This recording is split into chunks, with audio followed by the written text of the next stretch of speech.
Hey you guys, so as you can tell by the title of this video, this isn't going to be the happiest video, but it's a video that I feel is really important to make.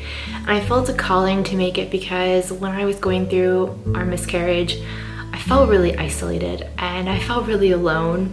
And you hear so many statistics that you're 1 in 4 and that it happens to so many women. And you know, when I was going through it, my doctor just said, you can only imagine how many women come in here and I have to tell them that they're having a miscarriage. And you think that those statistics would make you feel better and make you feel less alone, but when you're going through it, I don't think anything can make you feel better, and you do feel alone and you feel isolated in your pain and your grief, and you feel like no one can really understand what you're going through and the pain that you're experiencing. So I wanted to share this video to talk about it and to be open and honest and raw and to share my story and the ways that I coped and the ways that I'm still coping every day to move forward and hopefully get our rainbow baby.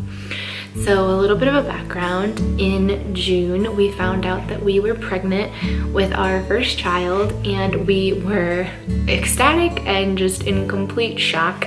We weren't really trying. We weren't preventing, so it was such a welcome surprise. And I tell Max that in that moment, our life was different. I totally went into mom mode, and I loved this child, and I just couldn't stop pinning all of these things like nurseries and onesies and cute outfits, and you can't help but just go wild with it and go crazy because you hear the statistics and you read about the statistics, but you never think that you're gonna be the statistic.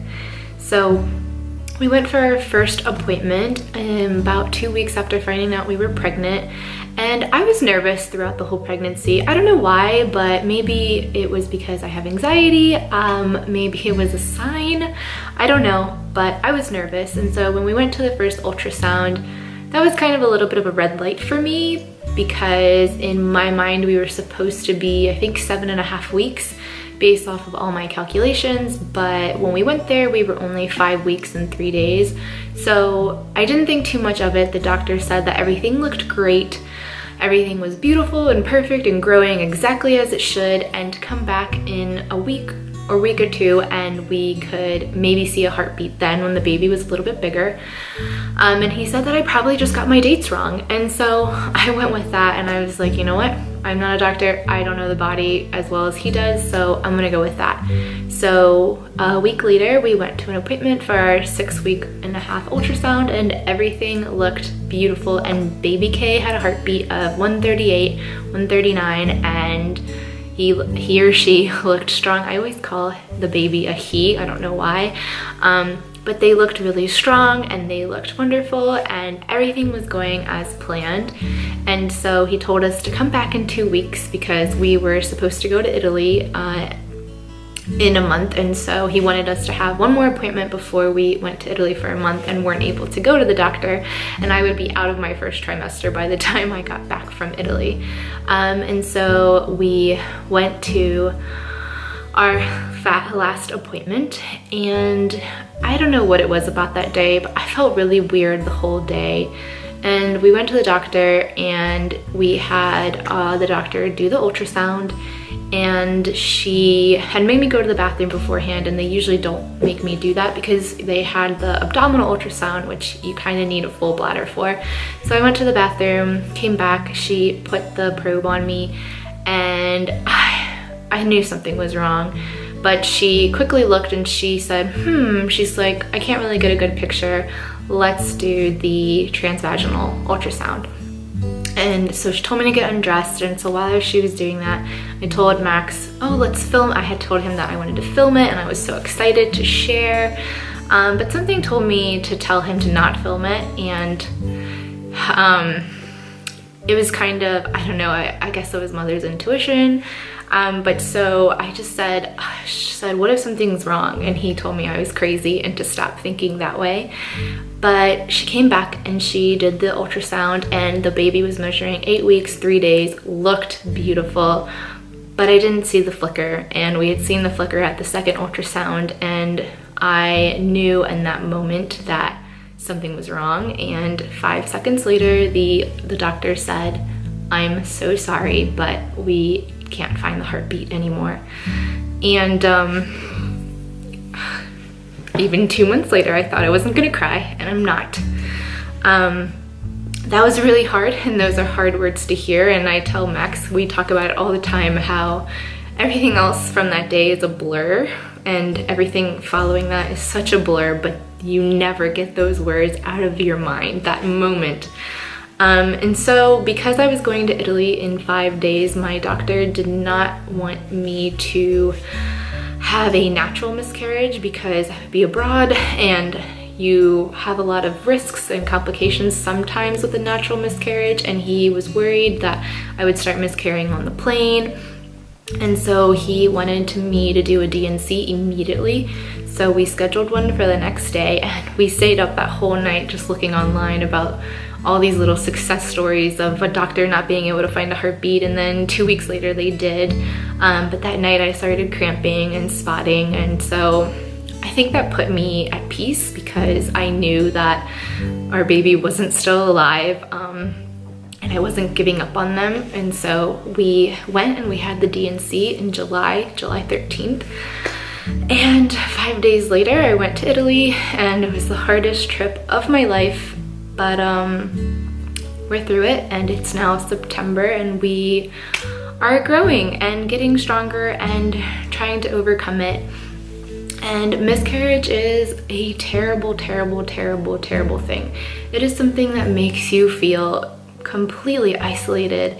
It makes you feel angry, it makes you feel sad all of the time. You feel a lot of emotions, you feel rage, you feel jealousy towards others and their babies, and you don't ever want to feel that way. And you just feel like the world is passing by you and everyone's living life, but you're not. So I would sit in bed, and the first few weeks I was so depressed. I would cry every night, and I would just ask, I would ask God, like, why did this happen to me? Why couldn't I, have had this baby? And finally I learned ways to cope through it that have really helped me, and I really wanted to share them with you. The first one is feel every single emotion that you want to feel.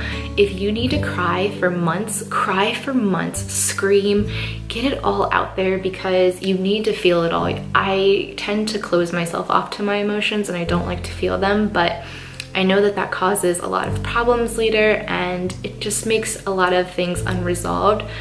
So allow yourself to sit with your grief. Allow yourself to acknowledge the life that you've lost. It's a heavy, heavy burden on your heart, and you need to grieve it. You need to grieve that loss. You need to grieve that loss with your husband and your partner and whoever you've told at the time. I had a few friends that knew, and our families had known.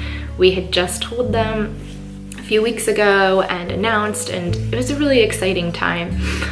So we were all grieving together, which was really nice. Which kind of led me to my second point, is reach out to others when you feel ready to.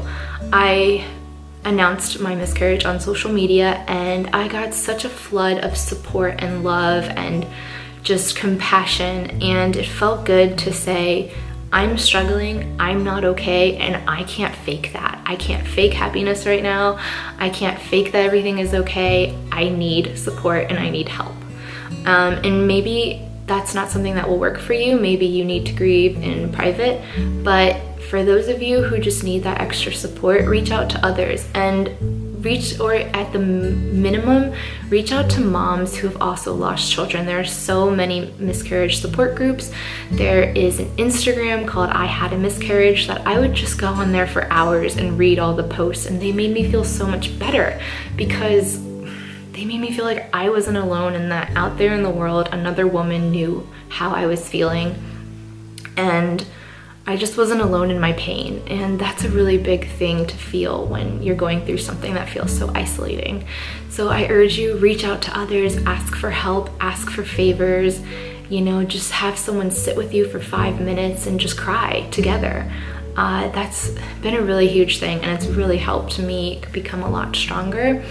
The third thing is, when you're feeling better, add activities into your day, into your life. The first few weeks, you're gonna wanna sit on the couch all day. I did, that's all I wanted to do. I wanted to watch Netflix and just be alone. and I felt really weak. I felt like my body wasn't my own. I felt like I just wasn't capable of being strong. So I slowly started adding walks to my day, and then I started adding exercise to kind of make me feel strong again and to make me feel motivated and inspired, and made me feel like I was taking my body back to myself. And that is a really huge thing. So distract yourself, go out for walks, just be with yourself and work on your body and working from healing from the inside out. The fourth thing is have a strong relationship with your partner. This one is crucial. If I didn't have Max and if we didn't have our relationship, I don't think I would be as far as I am now and as strong as I am now. And it's really easy to want to cut them out because men and women grieve in two different ways. Max is the kind of man who grieves silently. He internalizes it and he doesn't really express his grief. For me, I'm just crying. I'm all over the place. I want to talk about it. But learning that we both grieved in two different ways was huge for me. And accepting that his grief and mine were going to be two different things and that was okay. But I urge you to tell your partner what you need from them. They're not going to understand your grief. They may not. And so tell them what you need. Tell them if you need to cuddle for 5 minutes. Tell them if you need some alone time. Tell them if you need to go on a date night. But keep that relationship with your partner strong because they know how that loss feels just like you do. It was their child too. So I know you're gonna want to, but don't pull away from them. This is the time for you guys to get stronger together. So hold hands, kiss, cuddle. It is okay. I know in the beginning I felt guilty that if I was smiling or if I was laughing. But that means you're healing and that's a beautiful thing. So keep your relationship with your partner so strong. And the last thing is find new passion projects and new hobbies to completely throw yourself into. You are gonna need to distract yourself. And so I found blogging and YouTube, and I found, hand lettering and photography. And these are all things that I'm just finding myself just throwing myself at. And it's helping me feel motivated again. It's helping me feel alive again, and it's helping me to not sink into depression. It's getting me out of bed every day. It's giving my life purpose. And so I know it's really hard when you're going through a loss. You want to close out the world. You want to lay in bed. You don't want to do anything. And I'm telling you, let yourself do that for a week or a little bit, and then get out, and every day just get out of bed, take a shower, start small, and then start to add a little bit of activity, then start to add in hobbies, either read books, write poetry, journal your feelings, something that's getting you up and getting you out and getting those emotions out and that are really distracting your mind and not letting you dwell on what could have been or all of the sadness that you're feeling. So it's been a few months now, it's been 2 months, and I'm feeling a lot stronger every day. And one day we will try again, and it's hard to, be as excited about pregnancy as I once was. I think you're a little emotionally closed off from it, at least that's how I'm feeling. I'm feeling scared and nervous, but I'm also feeling hopeful that everything happens for a reason and that it's all in God's plan and all of it is His hands. So I just really wanted to share this. This is something near and dear to my heart, and I just don't feel like it's talked about enough. When I was looking for YouTube videos about it, there weren't a lot on the subject, and it's a terrible and hard subject, and it makes people uncomfortable, but I think it's necessary to share. So if you're going through this, you're not alone. My DMs are always open. I don't even know if it's called a DM on YouTube, but you're not alone. You can email me, you can reach out to me, you can comment, and I just want to share in this together. And I want to start a community of support for women who feel isolated and who are going through loss and struggling with it, because I know how you feel and I'm here for you.